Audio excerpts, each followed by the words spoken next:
আসসালামু আলাইকুম রহমতুল্লাহ। প্রিয় শিক্ষার্থীরা, আশা করি তোমরা সবাই ভালো আছো। বাংলাদেশে যে যেখান থেকে আমার এই ক্লাস দেখছো তাদের প্রত্যেককে জানাই আন্তরিক শুভেচ্ছা ও অভিনন্দন। বিশেষ করে তোমরা 24-25 সেশনে যারা ভর্তি হয়েছো তাদের প্রত্যেককে জানাই আন্তরিক শুভেচ্ছা। তো আজকে আমি ম্যাথমেটিক্স 1-এর প্রথম অধ্যায় নির্ণায়ক এটা সম্বন্ধে তোমাদের একটু ধারণা দিব। তো তোমরা আমাকে অনেকেই বলছো যে স্যার আমাদের ক্লাস শুরু হতে অনেক দেরি, তো আমাদের কঠিন কঠিন সাবজেক্টগুলোর অধ্যায় যদি একটু করে দিতেন তাহলে আমাদের অনেক হেল্প হতো। তো আমি তোমাদের প্রত্যেকটা সাবজেক্ট যেগুলো তোমাদের কঠিন আছে, mathematics, chemistry, physics, basic electricity, এগুলোর প্রত্যেকটা সাবজেক্টের ক্লাসগুলো আমি আমার ইউটিউব চ্যানেল এবং ফেসবুক পেজে করে দিব, সেই সাথে লাইভ ক্লাসও নিব। তো তোমরা একটু ধৈর্য ধরে আমার সাথে থাকবা এবং যেগুলো সমস্যা সেগুলো আমাকে বলবা, আমি তোমাদের করে দিব। এবং আমি তোমাদের যে বাড়ি কাজগুলো দিব সেগুলো তোমরা চেষ্টা করবা করার, তাহলে দেখবা তোমরা অনেক ভালো করতে পারছো। তো ঠিক আছে, চলো শুরু করি। তোমাদের ম্যাথমেটিক্স 1 এটা আমি হক বই থেকে করাবো। হ্যাঁ, তো চলো শুরু করি। তো প্রথমেই দেখো, এখানে প্রথম অধ্যায় হচ্ছে নির্ণায়ক বা ডিটারমিন্যান্ট। তো নির্ণায়কের সংজ্ঞাটা কি সেটা একটু বলি। যখন দুটি খাড়া বন্ধনীর ভিতরে সমান সংখ্যক কলাম বা সমান সংখ্যক সারি নিয়ে কতগুলো পদ বা রাশি নিয়ে যে বিন্যাস গঠিত হয় তাকে নির্ণায়ক বা ডিটারমিন্যান্ট বলে, ইংলিশে ডিটারমিন্যান্ট। কতগুলো পদ বা রাশি, এখন এখানে যে কোনো পদ বা যে কোনো রাশি হইতে পারে। ধরো আমি এখানে লিখলাম এ, তারপরে লিখলাম এক্স, তারপরে ওয়াই, এরপরে 1, 2, তারপরে জেড, তারপরে বি, ঠিক আছে, সি, ডাব্লিউ, এরকম যে কোনো পদ বা রাশি যদি সমান সংখ্যক কলাম এবং সমান সংখ্যক সারি নিয়ে বর্গাকৃতিভাবে একটা বিন্যাস গঠন করে এবং সেটা অবশ্যই দুটি খাড়া বন্ধনীর ভিতরে, তখন তাকে নির্ণায়ক বা ডিটারমিন্যান্ট বলে। এখন কলাম জিনিসটা কি দেখো, এই যে সেকেন্ড এখানে কলাম লেখা আছে এবং থার্ডের সারি। কলাম হচ্ছে যখন কোনো উপাদান বা পদগুলোকে আমি অনুভূমিক বা ভূমির সমান্তরাল অর্থাৎ সমান অবস্থায় লিখব। যেমন ধরো এখানে যদি আমি লিখি যে A1,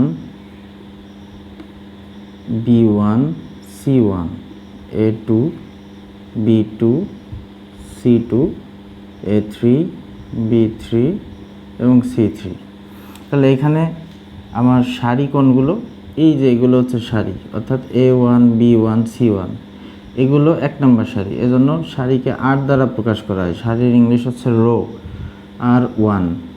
এরপরে A2, B2, C2 এটা কিন্তু আর একটা সারি, তাহলে এটাকে আমরা প্রকাশ করব R2 দিয়ে। A3, B3, C3 এটা কিন্তু আরও আর একটা সারি, তাহলে এটাকে প্রকাশ করব R3 দিয়ে। অর্থাৎ এটা 1 নং সারি, এটা 2 নং সারি এবং এটা 3 নং সারি। আচ্ছা, এখন আসো, যদি আমি বলতাম যে এখানে কলাম কোনগুলো, তাহলে এখানে কলামগুলো হচ্ছে দেখো A1, A2, A3, A1, A2, A3 এটা হচ্ছে আমার 1 নং কলাম, অর্থাৎ C1 কলামকে C দ্বারা প্রকাশ করা হয়। তাহলে 2 নং কলাম কোনটা, B1, B2, B3 এটা হচ্ছে তোমার 2 নং কলাম। এবং 3 নং কলাম দেখো C1, C2, C3 এটা হচ্ছে 3 নং কলাম। এই কলামকে C দ্বারা প্রকাশ করা হয়। এটা 1 নং এজন্য C1, এটা 2 নং এজন্য C2, এটা 3 নং এজন্য এটা C3। আশা করি কলাম বুঝতে পারছো। আর সারিগুলো হচ্ছে যেই পদগুলো এইভাবে হরিজন্টাল বা অনুভূমিকভাবে থাকে, অর্থাৎ ভূমির সাথে সমান অবস্থায় থাকে এরকম, সেগুলো হচ্ছে সারি বলা হয়। এই যে একটা সারি, এই যে আর একটা সারি, এই যে আর একটা সারি, আর এগুলো হচ্ছে একটা কলাম, এইগুলো আর একটা কলাম, এইগুলো আর একটা কলাম। তো কলাম এবং সারি আশা করি বুঝতে পারছো। এবং নির্ণায়ক হচ্ছে সংজ্ঞাটা বললাম, যখন দুটি খাড়া বন্ধনীর ভিতরে সমান সংখ্যক কলাম সমান সংখ্যক সারি বর্গাকৃতিভাবে সাজালে যে বিন্যাসটা হয় সেটাই হচ্ছে ডিটারমিন্যান্ট বা নির্ণায়ক। তো নির্ণায়ককে প্রকাশ করা হয় ডি দ্বারা, কারণ এর প্রথম অক্ষর ডিটারমিনেন্টের ডি দ্বারা প্রকাশ করা হয়। তাহলে দেখো এই যে একটা সারি, দুইটা সারি, তিনটা সারি, এই যে একটা কলাম, দুইটা কলাম, তিনটা কলাম। তো এইখানে তিনটা সারি, তিনটা কলাম আছে, সমান সংখ্যক সারি, সমান সংখ্যক কলাম, তাহলে এটা একটা নির্ণায়ক। আচ্ছা, এরপরে আসো যে নির্ণায়কের সংজ্ঞা শিখলাম, কলাম শিখলাম, সারি শিখলাম। এখন আসো উপাদান। উপাদান বা ইংলিশে হচ্ছে এলিমেন্টস। তো আমার এখানে নির্ণায়ক যে পদ বা রাশি দিয়ে গঠিত হইতেছে, এগুলোর প্রত্যেকটি এক একটা হচ্ছে উপাদান। যেমন এখানে এ একটা উপাদান, এক্স একটা উপাদান, ওয়াই একটা উপাদান, 1 একটা উপাদান, 2 একটা উপাদান, জেড একটা উপাদান, বি একটা উপাদান, সি একটা উপাদান, ডাব্লিউ একটা উপাদান। অর্থাৎ এগুলো প্রত্যেকটা এক একটা পদ বা রাশি, এগুলো হচ্ছে এলিমেন্টস বা উপাদান। আচ্ছা, আশা করি বুঝতে পারছো। তো এখন আসো যে প্রধান কর্ণ। প্রধান মানে প্রিন্সিপাল, কর্ণ হচ্ছে ডায়াগোনাল। প্রধান কর্ণটা কি?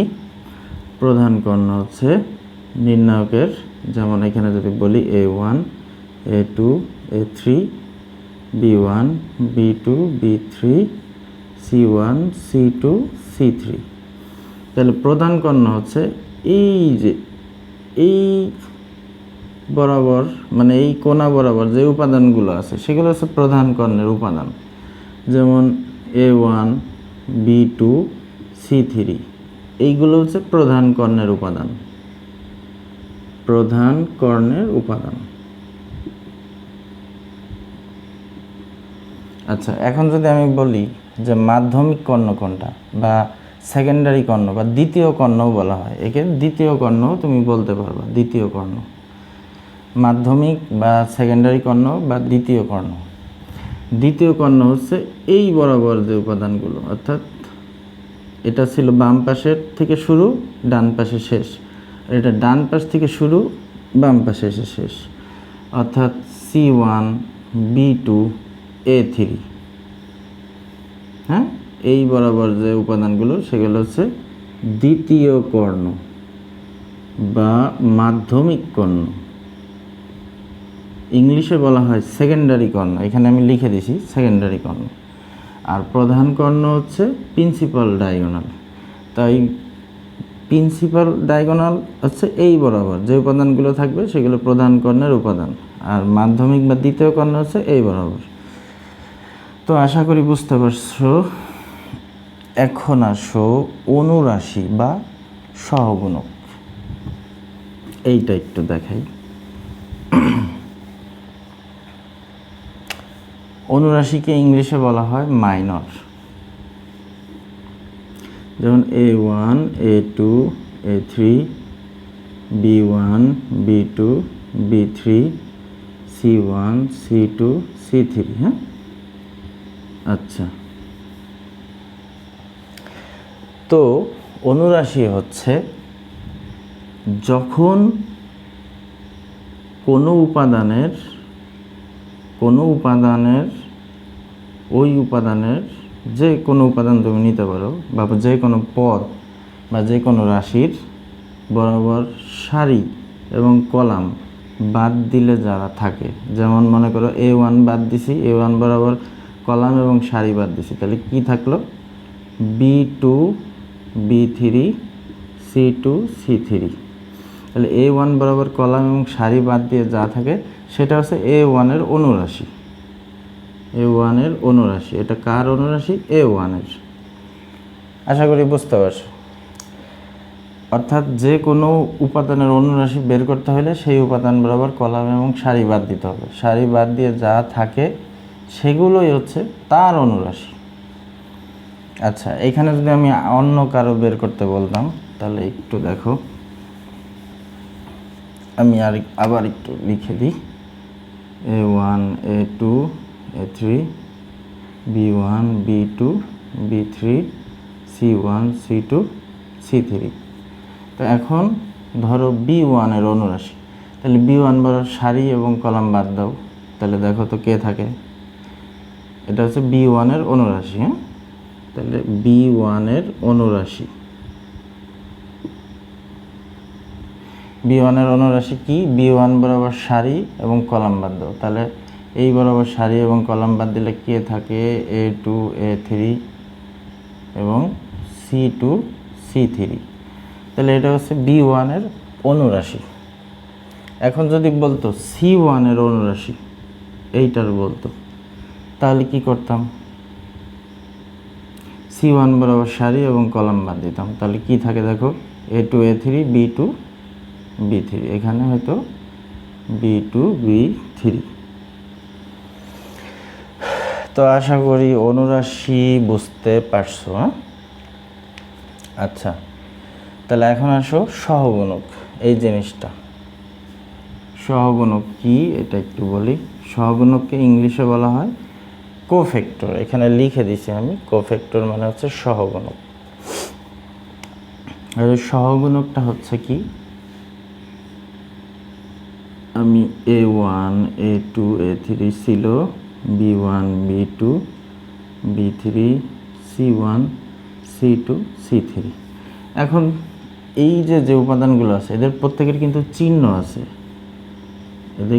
এদের প্রত্যেকের যা যা চিহ্ন আছে, A1 এর চিহ্ন প্লাস, B1 এর চিহ্ন মাইনাস, C1 এর চিহ্ন আবার প্লাস, A2 এর চিহ্ন মাইনাস, B2 এর চিহ্ন প্লাস, C2 এর চিহ্ন আবার মাইনাস, A3 চিহ্ন প্লাস, B3 মাইনাস, C3 আবার প্লাস। এখন ধরো আমাকে বলল যে B1 এর সহগুণক কত। তো অনুরাশি এবং সহগুণক কিন্তু একদম সেম, একই রকম। তুমি এই চিহ্নগুলো যদি বসাও সেটা সহগুণক হবে, আর যদি তুমি চিহ্নগুলো না বসাও তাহলে সেটা হবে অনুরাশি। আচ্ছা, তাহলে আমি সহগুণক বের করব। তাহলে B1 এর সহগুণক, তাহলে প্রথমে আসো যে আমরা অনুরাশি করার সময় কি করছি? B1 বরাবর সারি এবং কলাম বাদ দিছি, তাহলে কি থাকে? A2 A3 এবং C2 C3, তাই না? এইটা কিন্তু আমরা অনুরাশি বের করার সময় এভাবেই করছিলাম, কিন্তু আমার এখানে চাইছে সহগুণক। তাহলে B1 এর চিহ্ন কি? মাইনাস। তাহলে এই মাইনাসটা এখানে বসাই দিলেই এটা সহগুণক হয়ে যাবে। এইখানে যদি তুমি চিহ্ন বসাও তাহলে এটা সহগুণক, তুমি যদি চিহ্ন না দাও তাহলে এটা কিন্তু তখন হয়ে যাবে অনুরাশি। বিষয়টা বুঝতে হবে। তুমি এই চিহ্নগুলো বসাইলে তখন হবে সহগুণক, তুমি যদি চিহ্ন না বসাও তখন হয়ে যাবে অনুরাশি। তাহলে পার্থক্য অনুরাশি আর সহগুণকের কোথায়? এই চিহ্নতে। এই চিহ্ন বসাইলে সহগুণক, চিহ্ন না বসাইলে অনুরাশি। এখন ধরো A1 এর অনুরাশি যদি আমি বা সহগুণক বের করি তাহলে কি হয়? A1 এর অনুরাশি, তাহলে A1 বরাবর কলাম সারি বাদ দাও, B2 B3 এবং C2 C3। তাহলে A1 এর সহগুণক কি হবে? A1 এর সহগুণক, A1 এর সহগুণক একই, B2 B3 C2 C3। তাহলে A1 এর চিহ্ন কি? A1 এর চিহ্ন তো প্লাস, এই প্লাস যদি তুমি বসাও তাহলে এটা সহগুণক, আর না বসাইলে অনুরাশি। তো এখন কথা হলো প্লাস বসাইলেও যা, না বসাইলেও তা। অর্থাৎ আমি এই প্লাসটা যদি এখানে এভাবে না লিখি, কিছুই না লিখি, তাহলে তো এখানে প্লাসই বোঝাবে। অর্থাৎ যাদের চিহ্ন প্লাস তাদের সহগুণক এবং অনুরাশি হচ্ছে সেম। ঠিক আছে, মনে রাখো, কারণ অনুরাশিও সামনে প্লাস, সহগুণকও প্লাস। কিন্তু যাদের এই যে মাইনাস আছে তাদের আলাদা হয়ে যাবে, তাদের অনুরাশির সামনে এই মাইনাসটা থাকবে না, সহগুণকে এই মাইনাস থাকবে। কিন্তু যাদের চিহ্ন প্লাস, যেমন A1 C1 B2 A3 C3, এদের অনুরাশির সামনেও প্লাস, সহগুণকের সামনেও প্লাস। কিন্তু এই যে B1 A2 C2 আর হচ্ছে B3, এই কয়টার অনুরাশির সামনে প্লাস কিন্তু সহগুণকের সামনে মাইনাস হবে। তো আশা করি তোমরা বুঝতে পারছো। আচ্ছা, এরপরেও আমি একটা অঙ্ক আমি শেষের দিকে বইয়ের থেকে করাই দিবানি। আচ্ছা, অনুরাশি সহগুণক বুঝলা। এখন আসো দ্বিতীয় পর্যায়ের নির্ণায়ক এবং তার বিস্তৃতি। দ্বিতীয় পর্যায়ের নির্ণায়ক হচ্ছে যে নির্ণায়কের দুইটা কলাম এবং দুইটা সারি আছে। যেমন মনে করো 1 2 2 6, তাহলে এখানে দেখো দুইটা সারি দুইটা কলাম, তাহলে এটা একটা দ্বিতীয় পর্যায়ের নির্ণায়ক। তাহলে এখন দ্বিতীয় পর্যায়ের নির্ণায়ক এবং তার হলো বিস্তৃতি। বিস্তৃতি কি?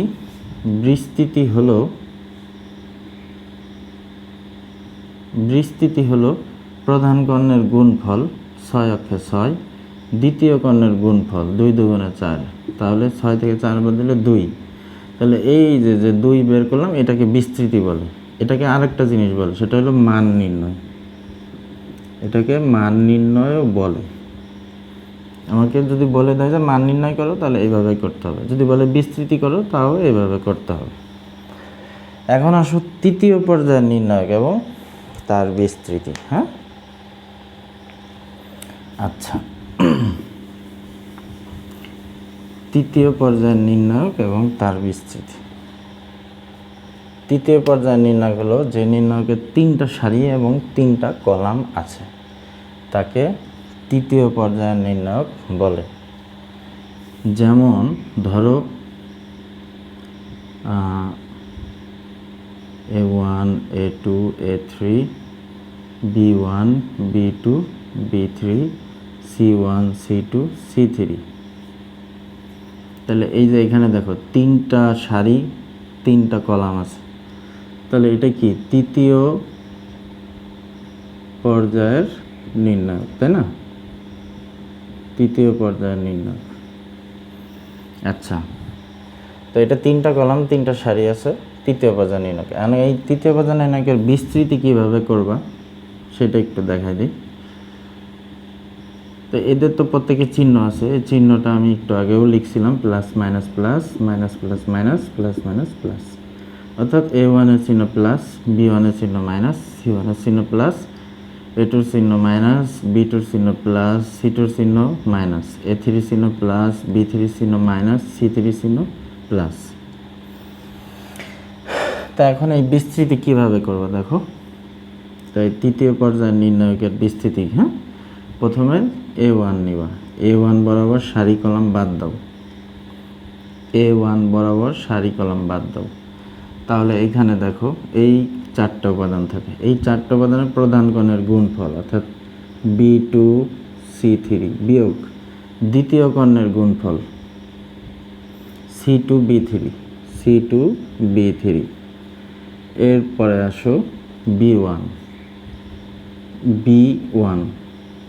তাহলে B1 বরাবর সারি কলাম বাদ দাও, তাহলে কে থাকে A2 A3 এবং C2 C3। তাহলে প্রধান কর্ণের গুণফল A2 C3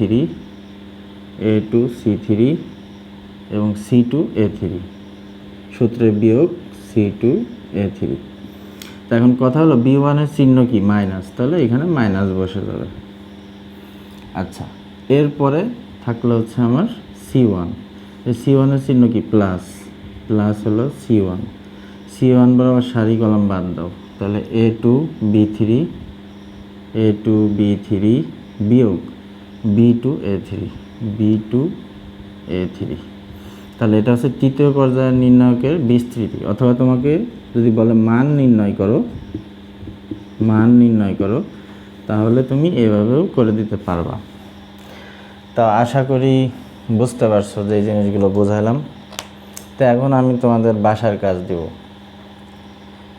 কাজ দিব, তোমরা প্রত্যেকেই এগুলো করে আমাকে দেখাবা।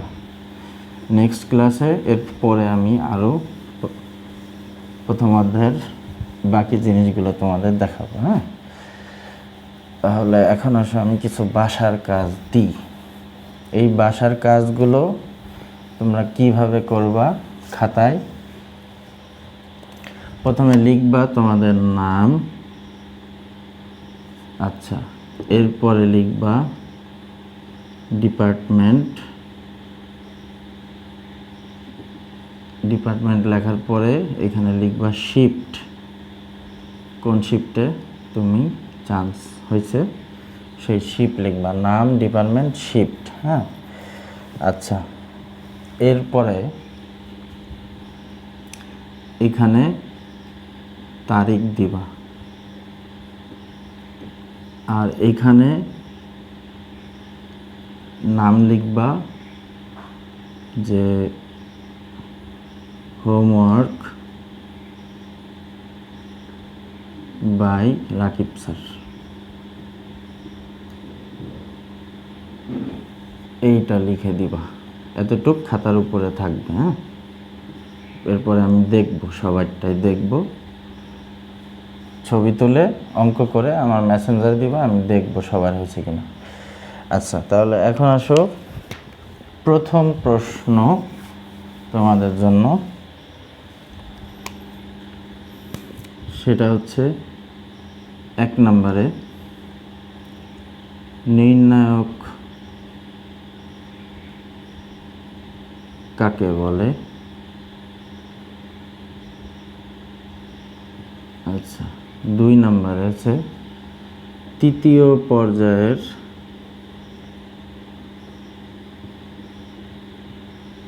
নির্ণায়কের বিস্তৃতি দেখাও।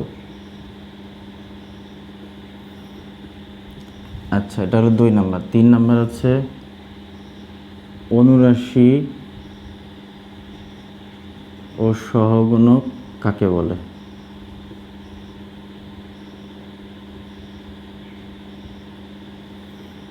4 নম্বর কখন অনুরাশি ও সহগুণকের মান একই হয়। 5 নম্বর একটা অঙ্ক দিই,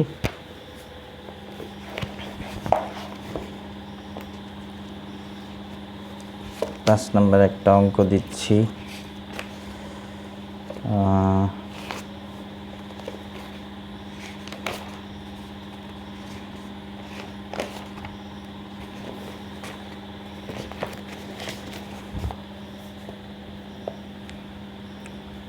টু 1 3 -1 2 -3 1 -2 -5। তো এখন এই -2 উপাদানের অনুরাশি ও সহগুণকের মান নির্ণয় করো।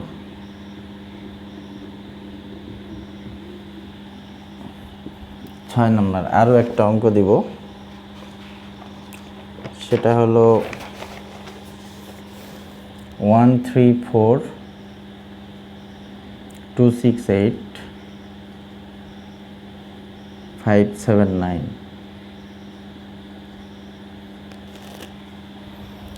এত এর মান নির্ণয় করো।